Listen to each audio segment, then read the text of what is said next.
Assalamualaikum warahmatullahi wabarakatuh.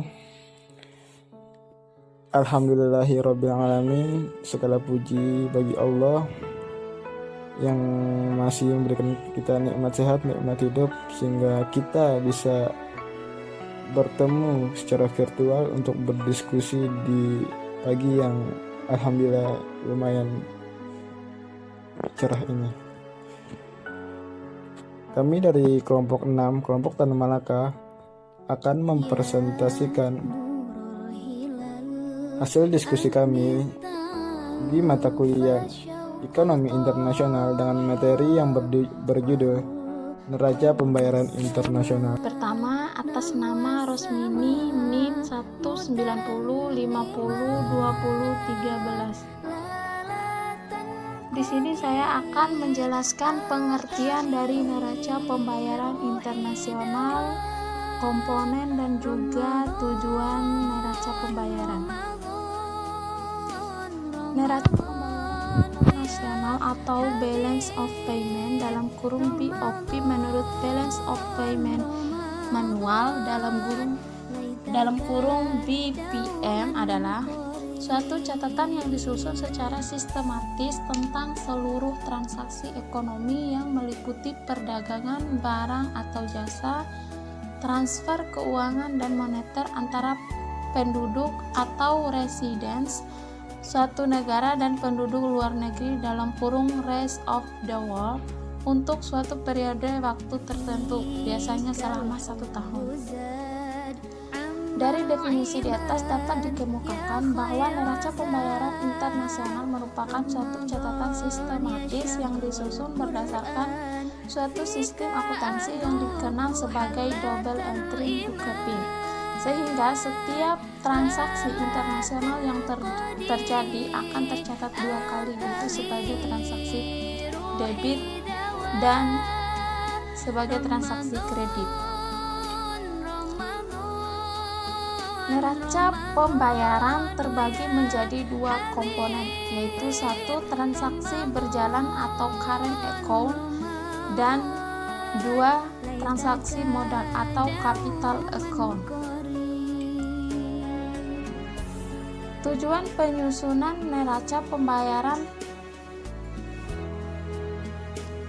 terdiri dari 6, yaitu untuk mengetahui peranan sektor eksternal dan perekonomian suatu negara.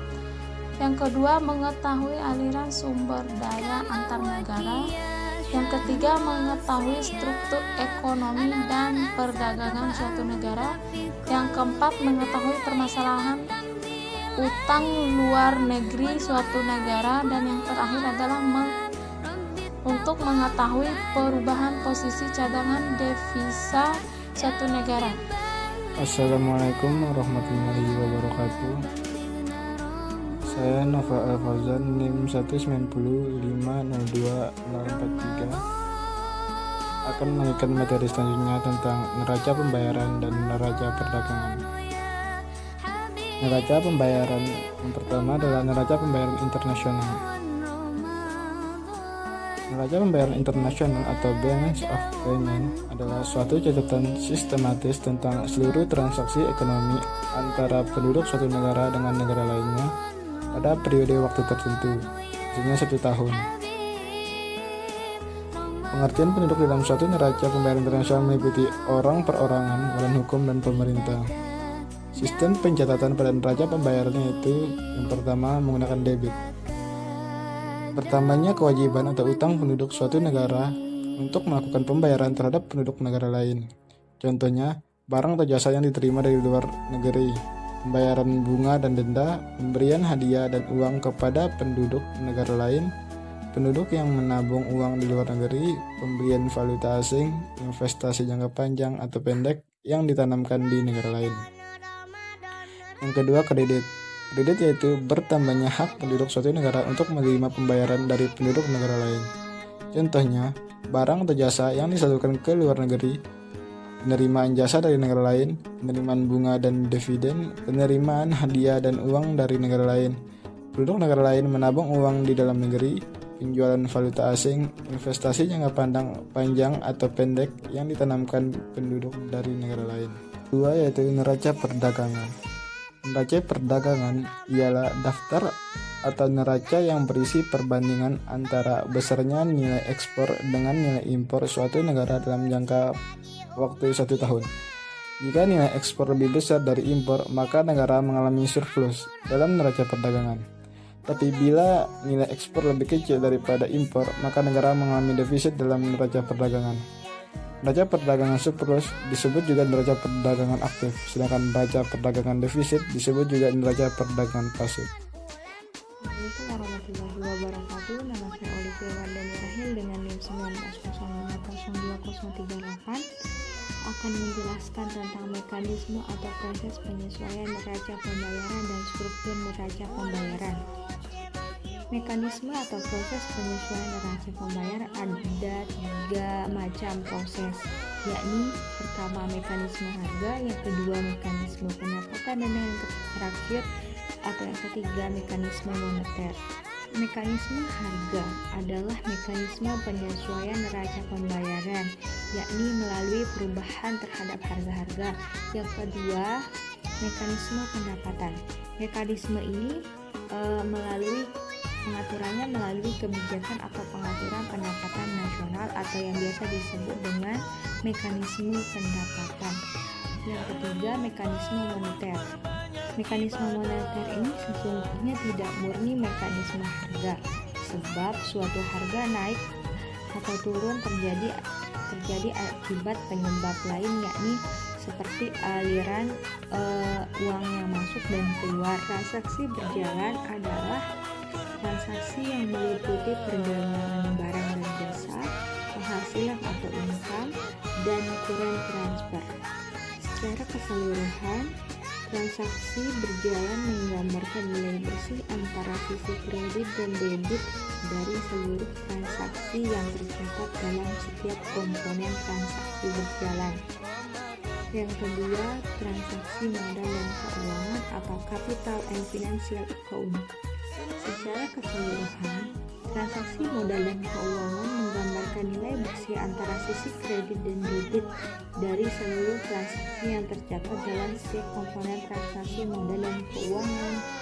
Capital transfer mencakup pemberian barang modal atau fixed asset dan juga transfer uang dalam rangka pembelian barang modal. Yang ketiga, perubahan cadangan devisa atau change in reserves. Sementara itu, transaksi keuangan yang menyangkut cadangan devisa merupakan pos yang menampung surplus atau defisit dari neraca pembayaran. Devisa ini dikuasai oleh otoritas moneter, nggak sehubung dengan transaksi internasional yang terjadi pada periode waktu tertentu atau biasanya 1 tahun. Dan yang terakhir dari struktur neraca pembayaran, yakni ada selisih perhitungan atau error and omissions. Selisih perhitungan adalah komponen penyeimbang neraca untuk menampung selisih atau perbedaan antara pencatatan di sisi kredit maupun di sisi debit. Selisih antara sisi kredit dan debit tersebut dapat terjadi karena mengingat praktik dari sumber data pencatatan neraca pembayaran itu sendiri. Saya akan melanjutkan materi terakhir tentang sumber data penyusunan neraca pembayaran Indonesia. Sumber data dalam penyusunan NPI berasal dari berbagai sumber, baik internal Bank Indonesia sendiri maupun dari luar Bank Indonesia. Rincian sumber data neraca pembayaran Indonesia, penyajian standar dan analitis adalah sebagai berikut. Yang pertama, ekspor dan impor non-migas bersumber pada dokumen ekspor atau pemberitahuan ekspor barang dan impor pemberitahuan impor barang. Yang kedua, ekspor dan impor migas bersumber pada laporan dan informasi dari lembaga terkait seperti Direktorat Minyak dan Gas Bumi dan Pertamina.